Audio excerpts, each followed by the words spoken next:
Hi, Kiyoshi. Welcome Hey, to Laura. Second in the Line. Thank you. Thank you. I appreciate it. Thanks for having me. So I met Kiyoshi on a cacao circle. We're both friends with Florencia Friedman. And I just thought, first of all, your story was so interesting, and how you met Flo was so interesting because I went to Envision last year. Oh, nice. Yeah. Um, and I think that your style of music is so needed during these times, especially. So thank you for being here. Yeah, absolutely. You're very welcome. And thank you for having me. I really appreciate it. Yeah, so I would love to get to hear your origin story. Where did you grow up? Yes. Thank you for asking that. I grew up in Michigan. I moved out to California in 2011, and now I'm based in San Diego. Do you want me to So, give you the whole run-on story or just, I well, I mean, love, that's like to the point and kind of long story short version. so you're a Michigander. Um, Yes. and what did you, like when you were in Michigan, what did you want to be? Like, what did you grow up thinking that, your dreams and aspirations? Right. Yeah, so I grew up in a very musical family, born in Saginaw, Michigan, right next to Flint. And then my father at the time, he was and is a music teacher. He retired a couple years ago, but then he loves it so much that he started again. But yeah, so I grew up in a very musical family. My father was teaching us music at an early age. I mean, he always had, um, music instruments around the house. He was teaching marching bands and jazz bands. So we grew up listening to like a lot of his bands that he directed. So I started playing guitar when I was a little kid, but then moved more into rapping and poetry when I was in high school, getting really to the spoken word art Mm. and performing in high school and college. Yeah, I started to really get into it. We were heavily involved in the church. So I started out rapping, Christian, positive, inspirational messages and songs, bringing people with the message of Christ. Uh, but really coming from a place of love and inspiration. And yeah, so at the time I was like competing in poetry slams in high school. Then later on, I got into college where I did more, a lot of open mics, poetry slams. Started playing my jazz more, or jazz bass guitar more. So I incorporated a little, musicality, live musicality into my performance art with a lot of the talent shows, poetry, spoken word slams, open mics, etc. I was also in a band in college, and then yeah, I went to Eastern Michigan University, which is a little outside of Detroit. Mhm. Um, so yeah, so we rewind a little bit. So I was born in Saginaw, and then I moved to a city called Ypsilanti when I was 11 years old. Grew up there all the way until after college. So I basically stayed in Ypsilanti, went to high school there. In Ann Arbor. Ann Arbor is the neighboring city. That's where University of Michigan's at. A very popular college as well as hospital, right outside Detroit. And so we lived in Ypsilanti. And then I went to college in Ypsilanti called Eastern Michigan University. Got a degree in communications and released some projects. My first project in college, and I graduated 2005. And then I was putting out other projects, put out a full-length album in 2009, and then some other projects. And then I moved to California in 2011 as an admissions counselor, working at an online university. And then I further expanded my musical journey from there, released even more albums since that time, and started rap coaching, which is what I'm doing now, and making music, performing all over the world, and just having fun. So that's like a kind of like a summary of my journey through music and education and yeah, music. That. Well, so we're the same age. I just saw that it was your birthday, so happy birthday. Thank you. I appreciate that. 1982, right? That is correct. Yeah, so I grew up in New York, and growing up in New York, I listened to a lot of Biggie and a lot of 90s hip hop here in New York. Mm, nice. Um, so when you decided to get into rap, how did you decide that it was going to be from that energy of love and church and spirituality versus like at the time, it was a little different than that. Right, right. Good question. Well, when you get to the core of hip hop is more of a way of life. It's a culture, right? And Mhm. it's based on a lot of the fundamentals of hip hop. It's based around, fun, creativity, expression, and just being real. Art imitates life. So it's like, it's a reflection of your reality. For some of the gangster rappers in the 90s, that was their reality. And they were just like, being journalists of the streets. I didn't grow up like that. For me, it was like, I've always talked about real things that I went through, but I didn't grow up like freaking a gangster. I was never that. I grew up middle class.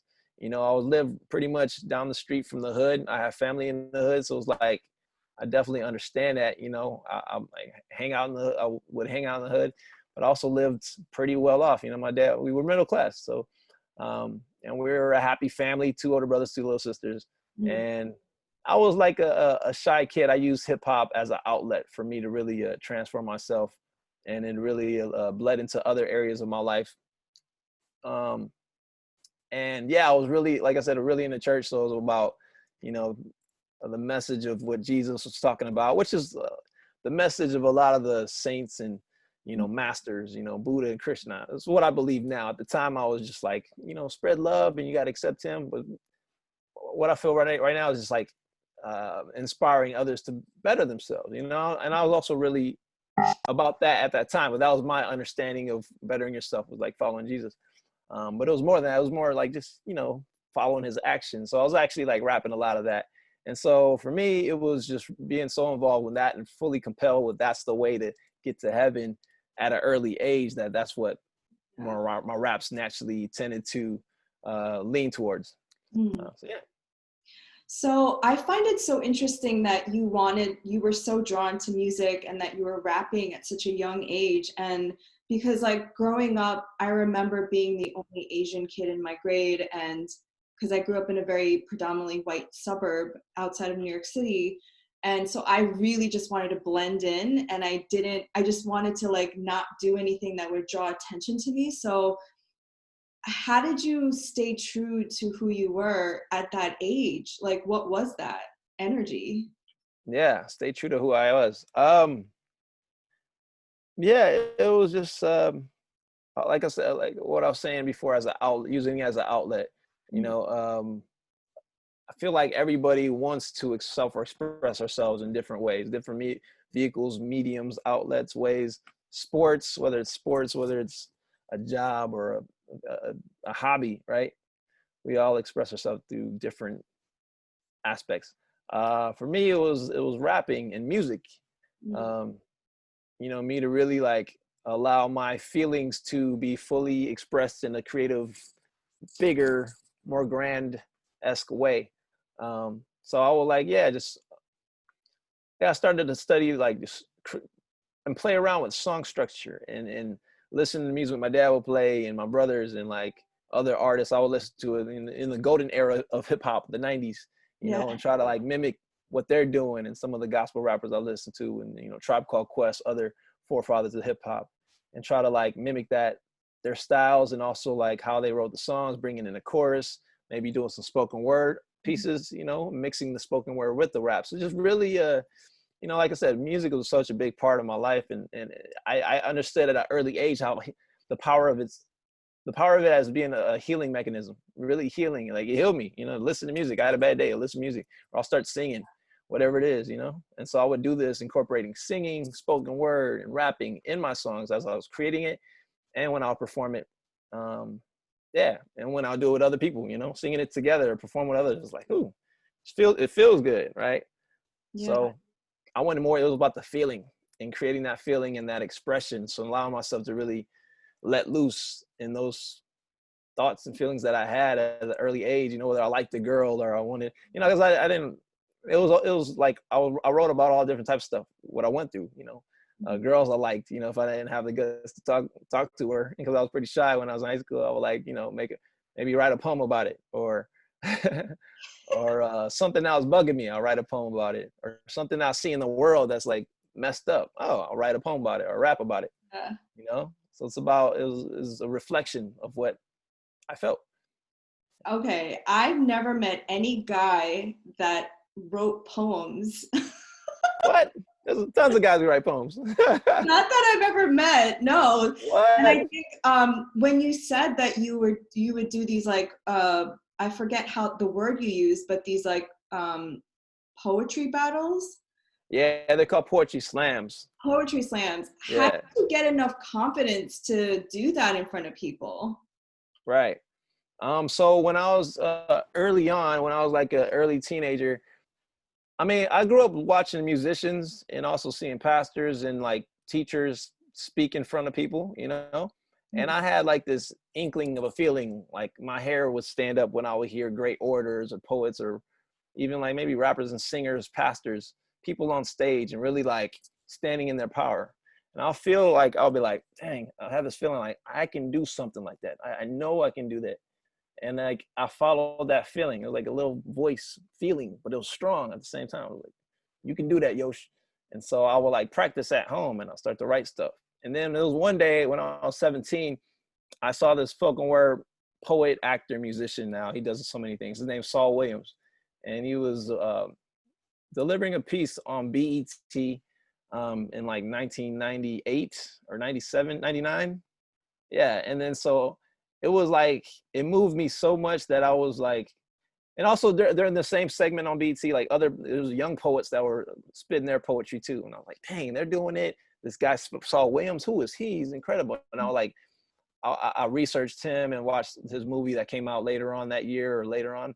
It's called Slam. And then from there, I just started writing, you know, pieces mimicking kind of his style and just really feeling that I can do that.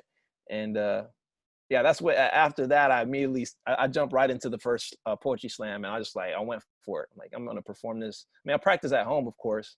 Yeah. And I think before that, I mean, I might have, yeah, I might have given some like speeches or poems in school, but it wasn't really like nothing, you know, on that level until I did that poetry slam in 1999.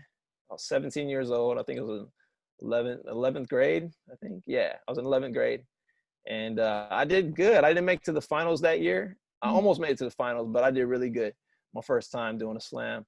And then after that, then the following year, I actually made the Ann Arbor team out of like 75 kids. I think I was like me and there's like 6 females and me.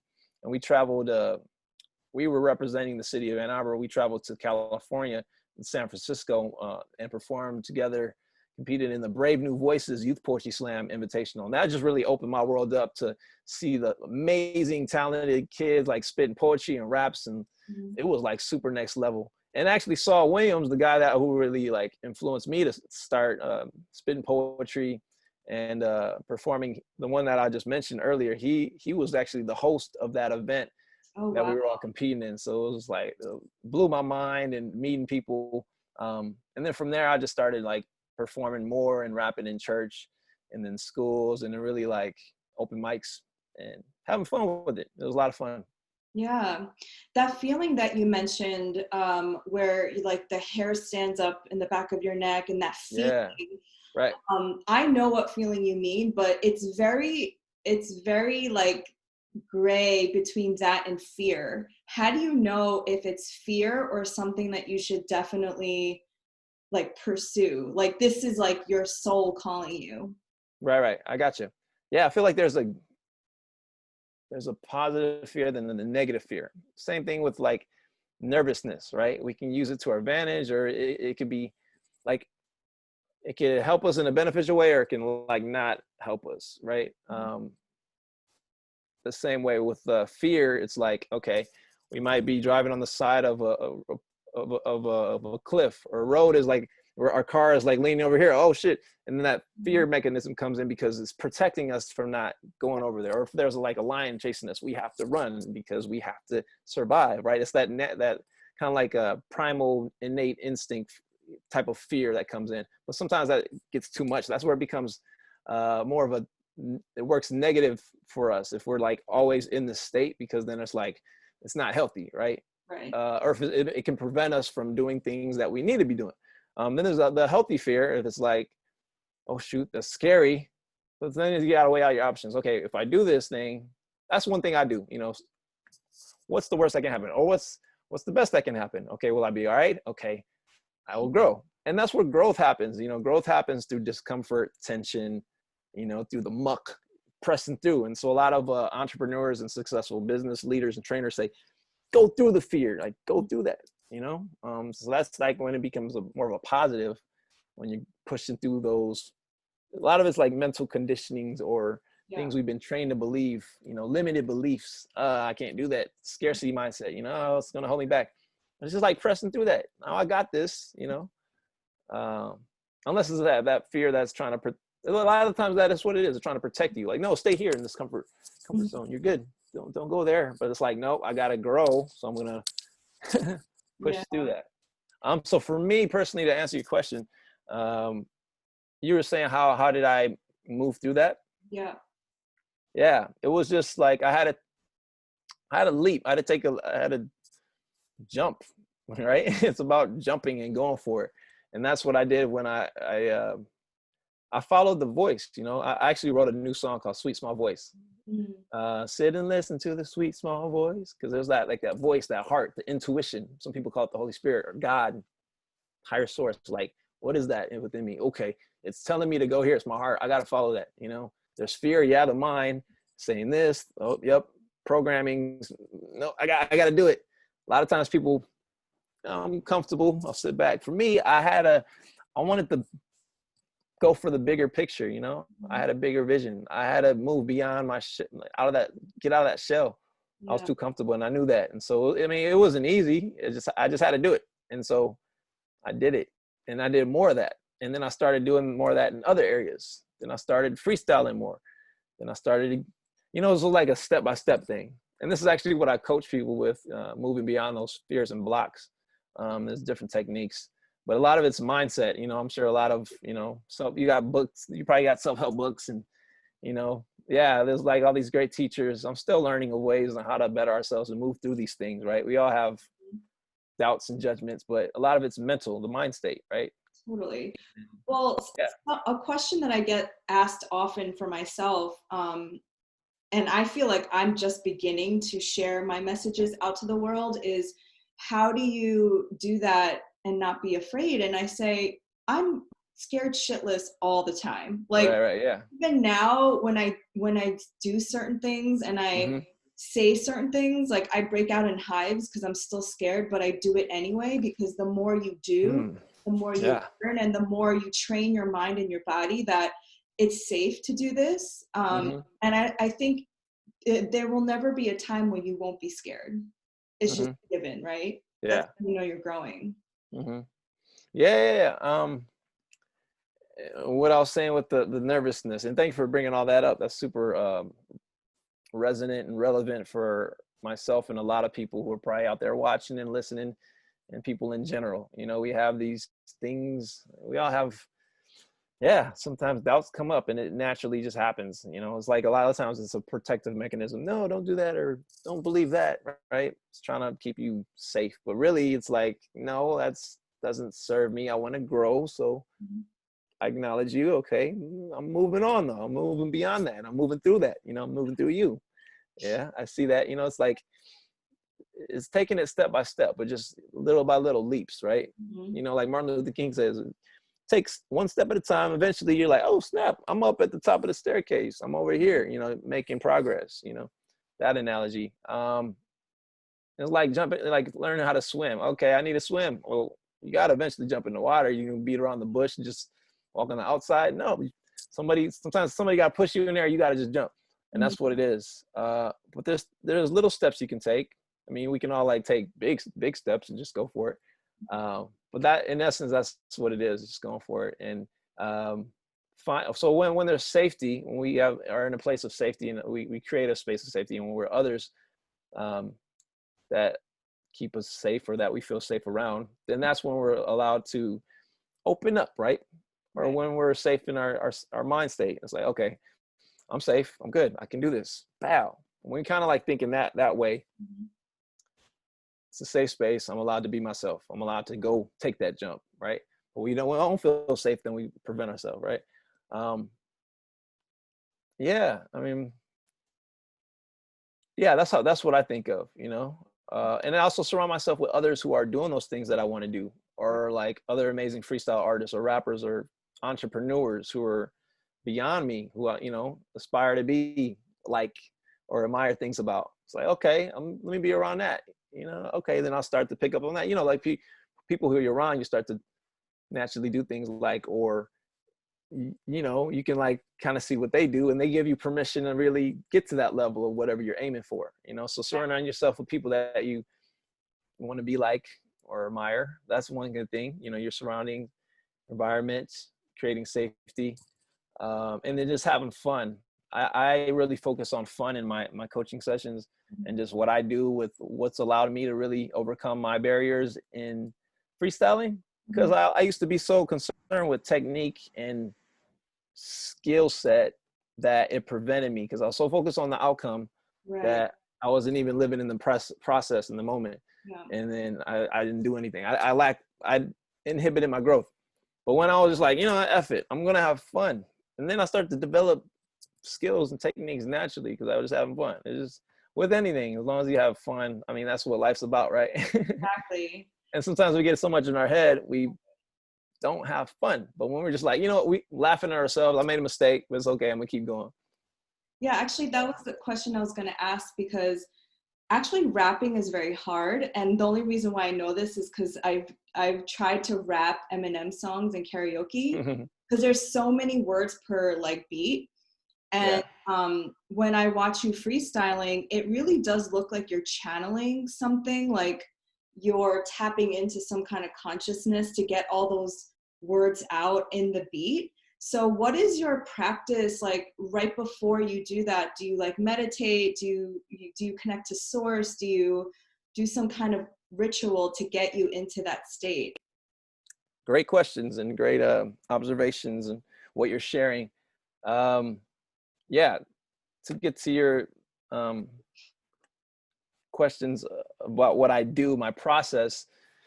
Yeah, I personally meditate. I've been meaning to intending on making it more of a practice every day. Mhm. I've been slacking here and there, but that is I do quite a bit of meditating, or gratitude. You know, finding gratitude, finding a quiet place. You know, once you're still in the mind, then you're able to be grounded. Finding grounding. If our energy is scattered and all over the place, and as far as like in our mind, our breathing becomes like scattered, then we're like kind of just not grounded and we're not centered and really owning our complete self-expression. But once we come to a place of grounding, surrendering to the moment, okay, I'm here, I'm feeling, you know, feeling good, feeling grateful. And it's like, okay, now let's act, you know. That's me. Mhm. That's my personal thing, what I do. That helps me before I perform and in general. Mhm. Um, so as far as developing the skills, like you were mentioning, you were talking about Eminem and saying how it is very hard and challenging to imitate those types of technical skills, right?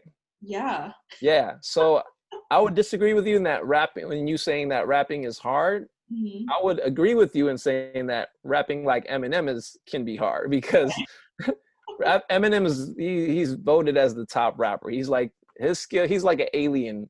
I mean, I tried to mimic one of his latest songs, and yeah, it was hard. Like it was challenging as ever. And a lot of it I can nail, but then there are some parts he raps so fast, and the words that he puts together, I'm like, what? And he's an alien. But as far as the rapping itself, in essence, it's like this. It can be simple. So rapping for the average person Mhm. doesn't have to be hard. You know, it can be hard, but I think I can teach anybody to rap. You know, it's a cool art form. You can keep it simple. Like again, Eminem is advanced level. You know, but yeah, there's a lot of cool ways to make a simple rap. So it is it that you're memorizing words or that if they just flow out? Yeah, good question. Both.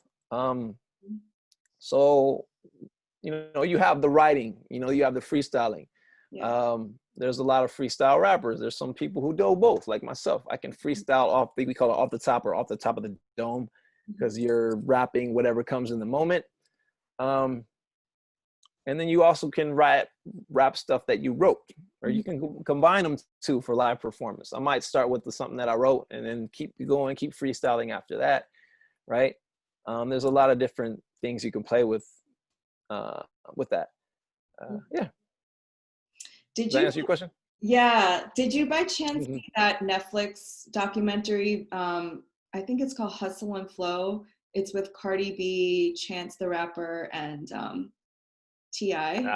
Yeah, yeah. I saw almost every episode except the last few ones. I'm almost done watching. Oh, But it yeah, it's great. It's it called gets Rhythm and Flow. really, yes, Rhythm and Flow. So Right. I just love seeing the process of each of the rappers and Mm-hmm. Yeah. the challenges, and I saw that the actual winner was able to win because he was channeling from a place of his own story versus like a lot of the rap battles were like, let me pick on you and your weaknesses. And I think ultimately the winner was somebody who channeled from their place of authenticity, Yeah. his truth. Right, So right. can you speak about your songs and where that comes from in your own journey? Yeah, absolutely. Um, yeah, a lot of my songs are again reflections of who I am, what I do, what inspires me, and ways that I can improve my life. It's always coming from a place of love, or at least that's where I intend on coming from. So yeah, my songs traditionally, um, again, I'm no gangster, so I don't. I mean, I don't try to mimic the gangster rappers when like, yo, I'll do this and that. I don't want to like kill anybody or do anything harmful to other people. But again, it's hip hop, so there is like a air of braggadocio and being and bragging. Yo, I got this, and talking about what you got. It's style. It's like, yo, I got swagger. A lot of rapping is like, it's getting into the swagger and owning who you are. It's a lot of the letting your ego have fun and playing around with it, and that I do. Yo, I got this, da da da. And I've had some raps that are like along the lines of battle raps. Yo, I'll do this, and you can't touch me because I've got this, and I got blah blah blah blah. Mhm. It's just having fun. And so there's like a fun aspect to that. So there's been songs where I do that and then I'll talk about some real issues. Then there's some songs that I'll just only talk about myself, but then there's other songs I'll talk about like romance. So it really depends on what I feel. So it's kind of like, I know Tupac, rest in peace to him. He was a Gemini, and like me, I'm a Gemini. Oh So yeah. we're like multifaceted and we have different personalities, and we're also can go here and go there, right? And Mhm. so that archetype is really um, illustrated in my music because I have certain songs that will really be super beautiful and this and that. But then I have like other songs that were like, party club songs when I was early on in my Mhm. 20s. And Yeah. then I also have like songs that are like political and social, and then I have some Yeah. songs about, whatever, partying in the club. Yeah. Um, so it's really like what I'm feeling and where I'm at in life. But more recently, it's been more really like how can I inspire myself? Like, okay, now I'm a voice. So how can I inspire others? How can I be real? Because everything's not love, light, and unicorns. Like we're not all happy all the time. It's okay to be sad and talk about that. So I've been stepping more into that, and then there's been times when I'll talk about, I'm going through this and I feel like crap, but I'm gonna keep going. So like being vulnerable, people really respect vulnerability and authenticity, you know, because we all struggle. So it's like when you hear hip hop, like my man who won the Rhythm and Flow, he grew up in Compton. He struggled. He had hardships, but he overcame. So like the hero's journey here, listening to the hero's journey in essence through songs and genres and the beautiful art form of hip hop is really a lot of people can relate to that, and just that's what really connects us. Like, okay, you went through that, I went through that too. I'm going through that right now, man. Like I have a song, and then my affirmation EP is all affirmations. It's a That's my 5-song favorite. project. Oh, you It's, heard it? well, I just love that whole um, Mm. album, I guess it's called, right? Yeah, yeah. I don't know how it's structured in Spotify, but I love that Mhm. whole album. Yeah, thank you. I'm glad you enjoy it. Yeah, I've heard a lot of testimonies of people saying that it's brought them through dark times. Mhm. And now those songs, those are, I'm big on affirmations and like creating the feeling of what I want to feel and tapping into that and just like really feeling it. They really work when you're actually feeling that. You can't like feel like crap and then say these things, you know, you Yeah. might need to listen to some other music. And then once you're at that point where it's like, okay, and then bring it in, that's when you play the affirmations. And those are the states that I was like tapping into and channeling, that feeling, and then creating the lyrics around that, Yeah. so that serves in that way where it's like, once you're at that place where you can, okay, I'm ready to call it in and say that, yeah, I am healthy. I am awake. I am free. I am the light, and I am healthy. Those are actually the song titles. Yeah. And so, yeah, that's at that point when you're like calling it in, you're feeling that, but again, we go through sad times. So you might need to listen to some sad music if that's going to help you get through. Mhm. And then, but it's, yeah, I make music to serve, to serve people and inspire. And we all need, there's movies that play music, as in the background because it creates feelings, right? There's, when you are in church, praise and worship music creates like really like strong emotional chords and stuff to really pull at your heartstrings and like provide that atmosphere where you can really feel the emotion. Symphonies, orchestras, opera singers, it's like so many different genres do certain things with music to create that, the feeling. Totally. Yeah. So in the beginning, you shared that you grew up Christian, and that's where your spirituality came from. And I can Yeah. relate. I grew up Presbyterian. Oh, nice. Yeah. So where is your spiritual journey now? Where my spiritual journey is, it is, If you can even say it in yeah. words. Right. Yeah, there's a lot to that, right? um, hmm. My spiritual journey has led me to right here. That's where it's at. It's right now, right here. There it is. The here and the now, the moment, in the present. And Nice. I love yeah, it. yeah, that's what it is. It's just being present and being who I am.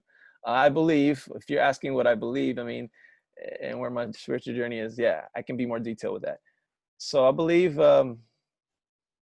yeah, we are all a piece of God. We are all connected to that higher. Mhm.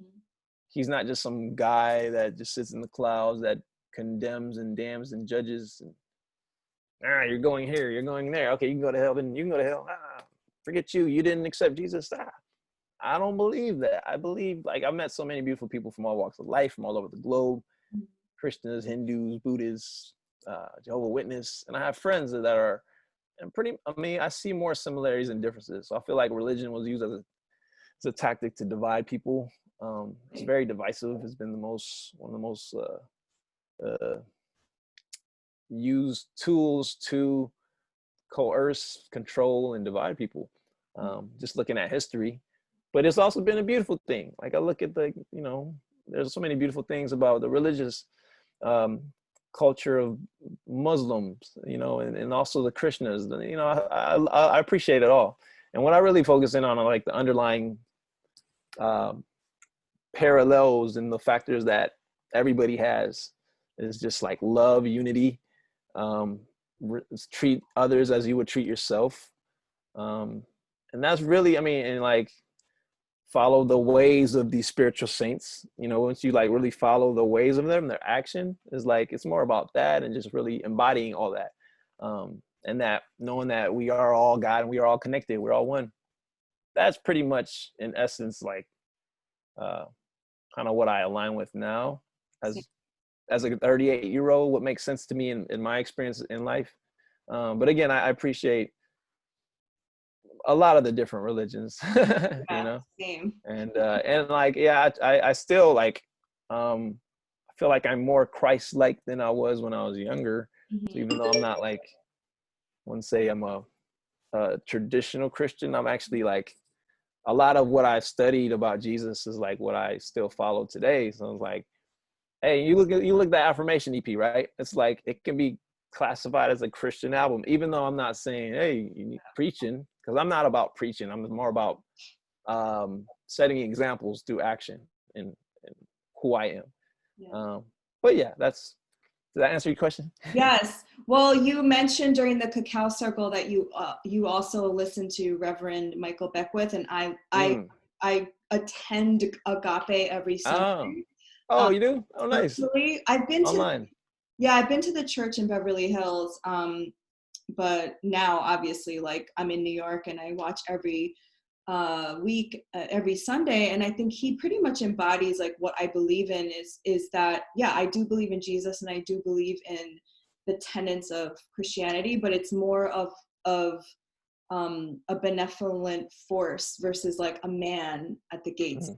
you know? Right. Yeah. Yeah. Totally. I align with that. I love that you mentioned that and brought up Michael Bernard Beckwith. Actually, out of all the like the spiritual masters, teachers in the world, he's probably one of my top one that I like really look up Me to, too. admire, and model after. Like, and I've attended that church a number of times because I'm in San Diego, and I would drive. I would before the quarantine, I would drive up to LA or Beverly Hills I because believe, it was in Culver City, yeah. and then it moved to Beverly Hills. So I'll go there, and some of my friends are in the choir, and I love the choir music because it's like I love praise and worship music. I grew up listening to that, and like they have that vibe, when they're Yeah. singing the songs, but And the it's just message is like feel more good. of what I'm. What's Yeah. up? It's just Feel feel good, good. right? Yeah. Yeah, absolutely. Yeah. What brought you to San Diego? I don't know if you mentioned that. Oh, Yeah. yeah, teaching, right? Yeah, well, I was, 28, 29, 2011. Well, actually during like 2009, 2010, I've been wanting to move. I was really wanting to move somewhere out of state because I lived in Michigan all my life until that point. And I was like, late 20s. I was like, okay, my oldest brothers, I got two older brothers. They like travel to different states and countries. They're like, yo, you need to get out of here and like experience the world, man. I was like, yeah, I do. And so I started looking, and I actually attended a self-help seminar. Some of the teachers from The Secret, Mm-hmm. not Mark and Bernard Beckwith, but others, Bob Proctor and John Mm-hmm. Assaroff. They were at this seminar, was it Mind Movies seminar in San Diego at Mm-hmm. the Hard Rock Hotel in 2010. So I attended that in October. I was like, well, this is dope, and I love the city. So I just like put it out there that I want to move to San Diego. It seemed like a great place. At the time, I was going to move to New York or Chicago because they're closer to Michigan, bigger cities, good places to kind of transition into.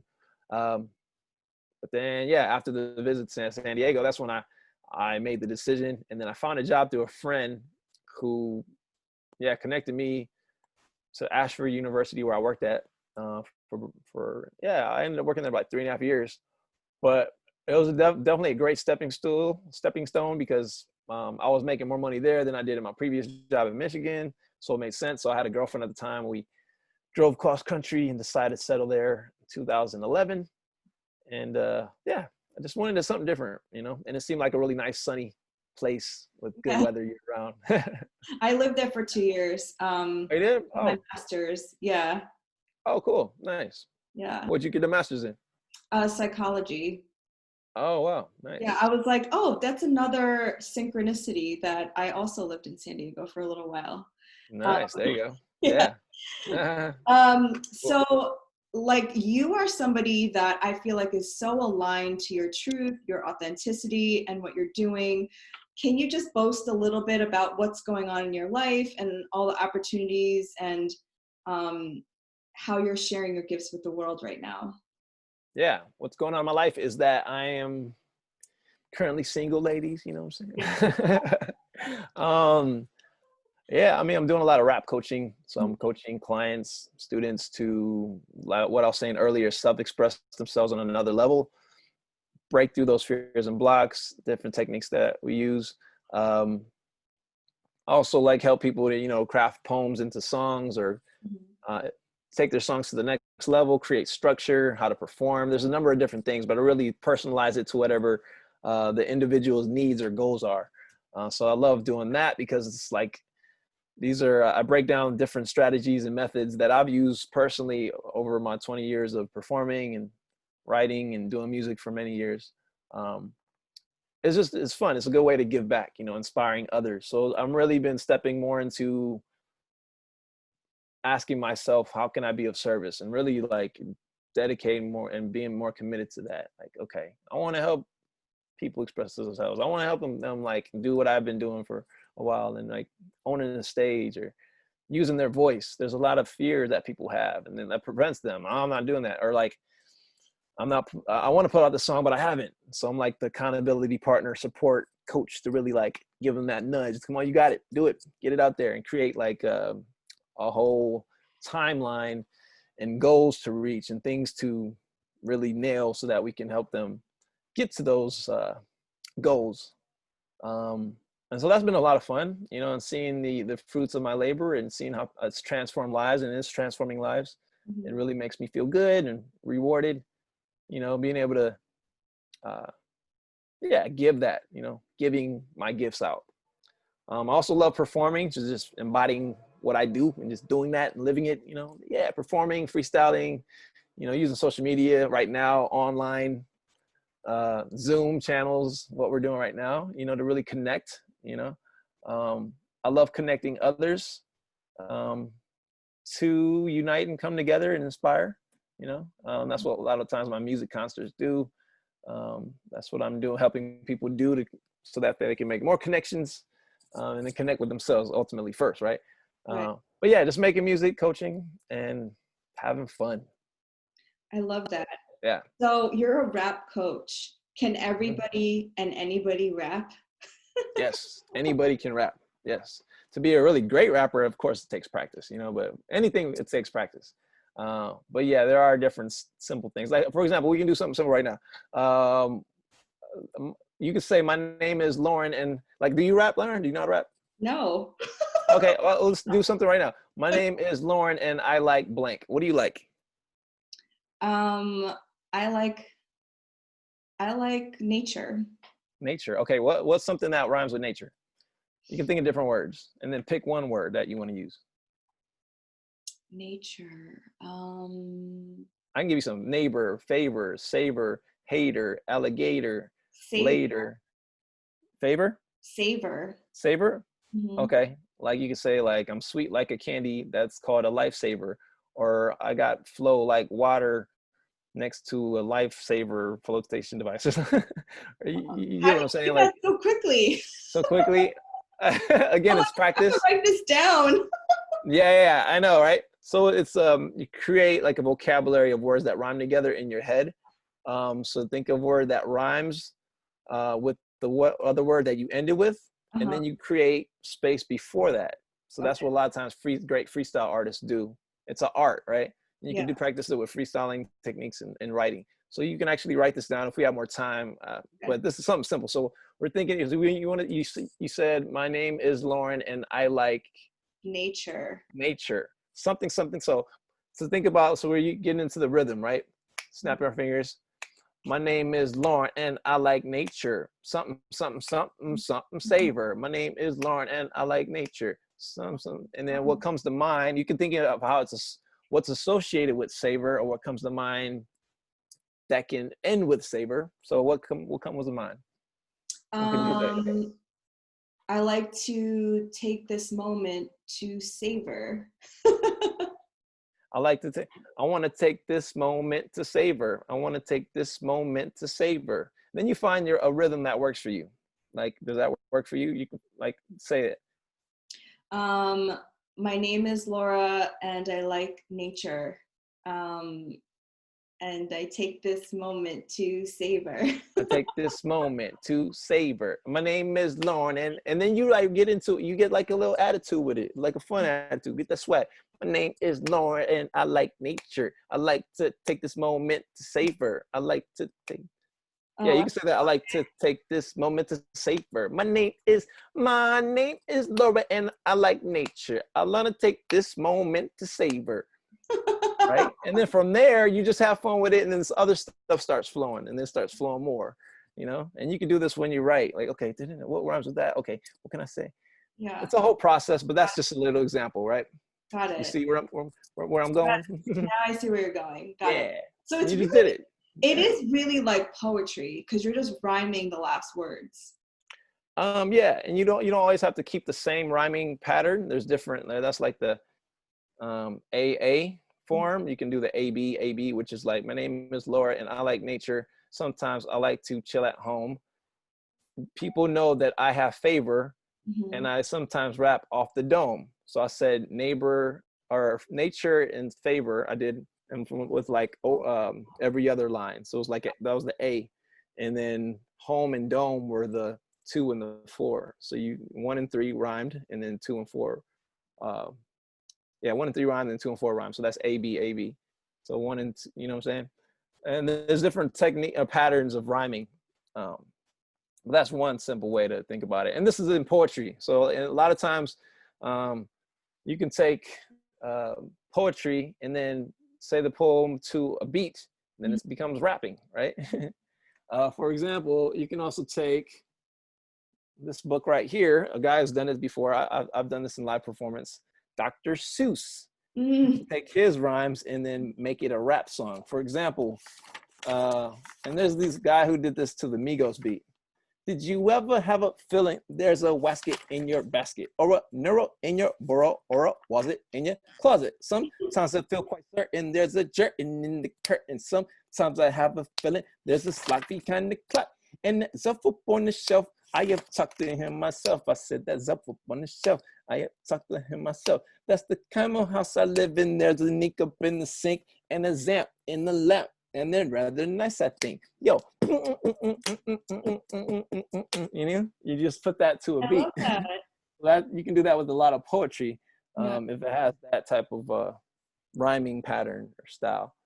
You just got to find the cadence, and once it has a rhythm, like Dr. Seuss literature, a lot of it has like a rhythm, a pattern. You know, it's really, and you break it down because it's easier for kids to memorize things and for them like to digest the story. So I think that's why it works. oh, Go sorry. ahead. I think a lot You're of good. it's not even about the rapping per se. It's really, I think what holds people back is the confidence, is like what you were saying. Yeah, for Believing sure. in themselves. Yeah, totally. And Yeah. yeah, it is. That's a lot of it.